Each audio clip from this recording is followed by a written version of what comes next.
Hello everybody, today I made some deep fried pork. You can use whatever cut of meat you want. I used pork roast because that's what I had. I just cut it into 4 sections. You can cut them smaller or bigger depending on how you want. I pounded the pork until it was about a half an inch thick. You can also try to cut it almost all the way through so you don't have to pound it as much. And I cut the pork very lightly because it seems to make it even more tender. So that's why I do it. And once you prep the meat, I then lightly season it with some salt, pepper, and garlic powder, and garlic powder on the other side. Now you don't have to do this part, but I decided to make some homemade breadcrumbs because to me it tastes way better than panko breadcrumbs after being deep fried. But I just used white bread and I removed the crust because the crust tends to give like a bitter taste. Next, I just stuck it in the blender and I just pulsed it, so I don't want a fine powder, I want it to be, like crumbly bits.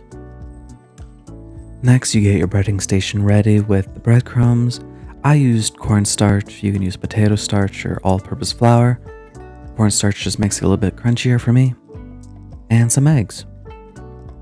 But you take your pork, put it in the starch, make sure it's all coated, and then shake it off a little bit. Then put in the egg using your other hand because you want to keep one hand dry, one hand for the wets. And then you just cover it with the eggs. And then you pick that up, let the extra egg drip off, and then put in the breadcrumbs. And then set aside to rest for a little bit while you do the other pieces.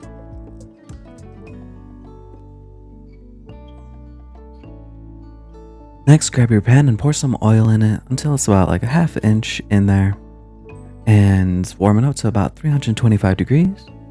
And once that's ready, put in the pork going away from you so none of the oil splashes onto you. And wait about 4 to 5 minutes on each side and then take it out and then put it on either a Y rack. I just used a plate with some paper towels on it.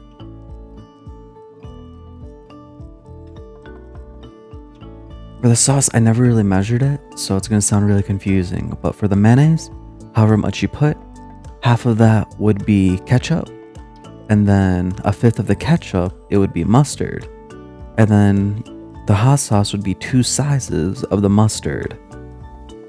And then you do about a half a teaspoon of onion powder and garlic powder. And then you add about 2 tablespoons of relish or cut up pickles.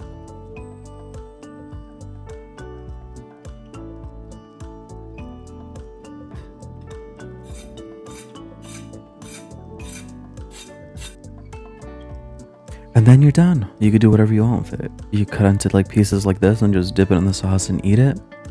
Or my favorite way is to make a sandwich out of it. Put a nice amount of that sauce, then put in your pork, and then have at it. Tastes amazing.